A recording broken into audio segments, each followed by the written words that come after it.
bombs for Borneo, the largest raid yet by the United States 13th Air Force. Flying from recently occupied Morotai Island, bombers head for Tarakan Island off the East Borneo coast.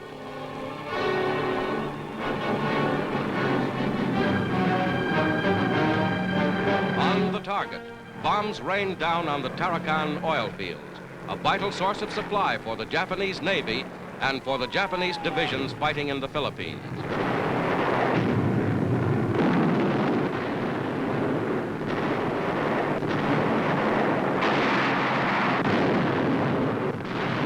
Tarakan oil of extremely high quality can be used by merely distilling away its water content. Because of this punishing raid, much of that oil is now lost to the enemy as smoke from the burning fuel rises 10,000 feet in the air.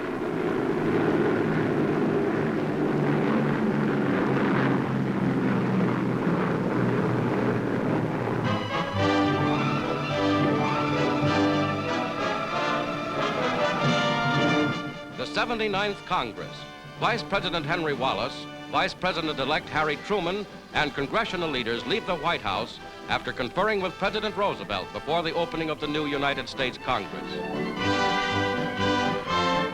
Mr. Wallace, Speaker of the House Rayburn, Senator Barkley, Vice President Truman, Representative McCormick. New senators from Indiana, Iowa, New Jersey, and Oregon are among the Republican Party members recently elected. To the Democratic majority in the Senate belong new senators from Pennsylvania, Arkansas, Connecticut, North Dakota, and South Carolina. Women of both parties were elected to the House of Representatives. Congress convened. The newly elected Speaker of the House, Mr. Rayburn, takes his place. He is congratulated by Representative Martin, Minority Leader. United in aim, Congress starts work on new war legislation.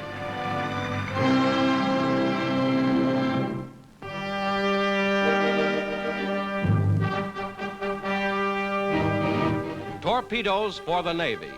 Complicated mechanisms that must be accurate. Each is tested by an actual launching before battle service. The torpedo, its explosive removed, is placed in the compressed air firing tube.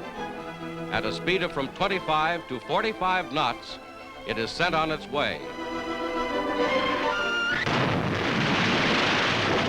Just beneath the water's surface, over a 6,000-yard course, the torpedo speeds on its way. From an observation tower, its course is checked. Now another.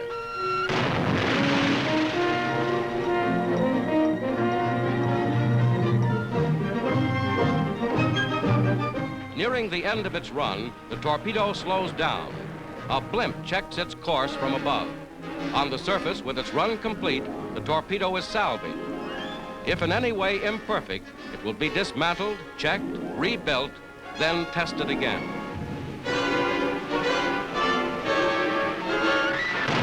Each torpedo is launched twice, once in the trial run, once again when it hurtles toward the enemy. Constant full-scale testing helps make certain that the torpedoes do not miss their mark.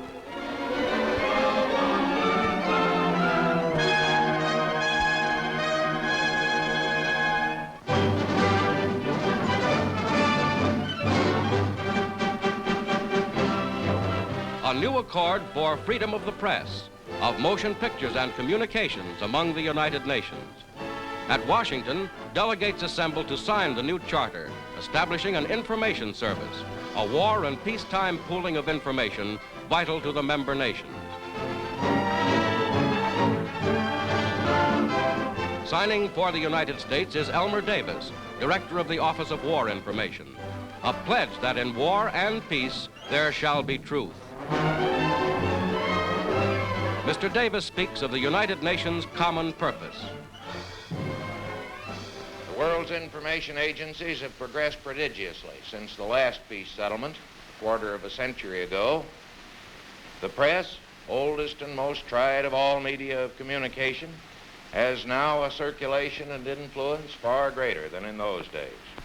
The motion picture, in its infancy at the last peace conference, has become one of the most powerful agencies of international knowledge, free of any of the limitations of language and with all the appeal that comes from actually permitting the public to see events. The world of tomorrow must be a world of the freest flow of news and information among its different component nations.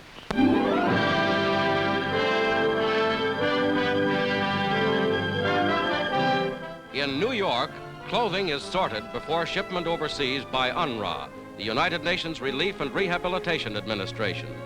United States religious groups, Protestant, Catholic, and Jewish, organized the nationwide voluntary donation campaign.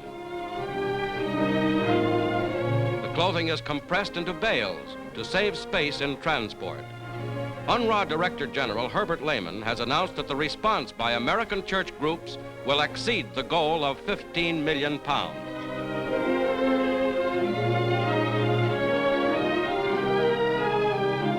The bales begin their journey to areas which have felt the worst deprivations of war. Just as it was donated, it will be distributed without regard to race or creed, as a gigantic task of rehabilitation and relief is carried forward by the United Nations.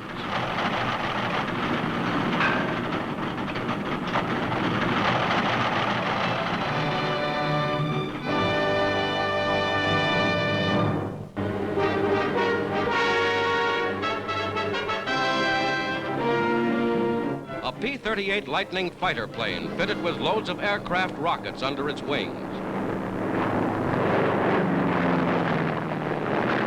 Below, a tank is the target.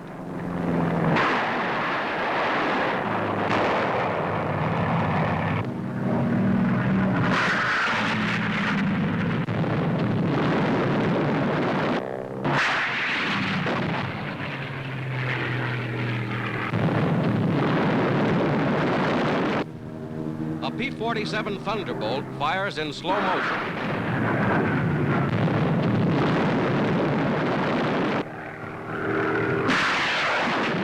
Tremendous firepower, a mighty new weapon against the enemy.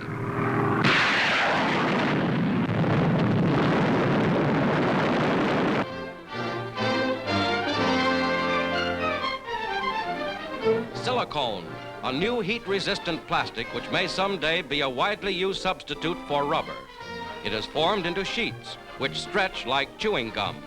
Rolled into a ball, it feels like putty, but while putty falls dead, silicone bounces like live rubber.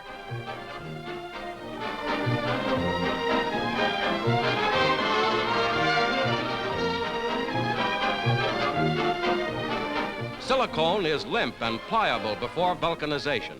It resists both extreme heat and extreme cold. After vulcanizing, it becomes tough and elastic. Its industrial uses today are manifold. Removed from 300-degree heat, silicone is unharmed, whereas after the same treatment, rubber is burned to a crisp.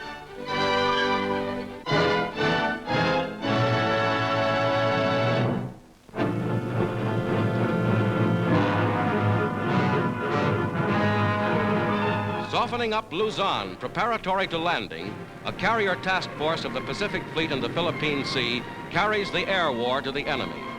Navy Hellcats and Helldivers trained their guns on Japanese ships in Luzon waters near Manila, capital of the Philippines, in the teeth of murderous anti-aircraft fire. Machine guns rake the decks. Bombs score near hits. Japanese ships twist and turn in the attempt to escape. Inland, guns blast airfields around Manila. Following these attacks, heavy American forces landed on Luzon Island in the battle to liberate the Philippines.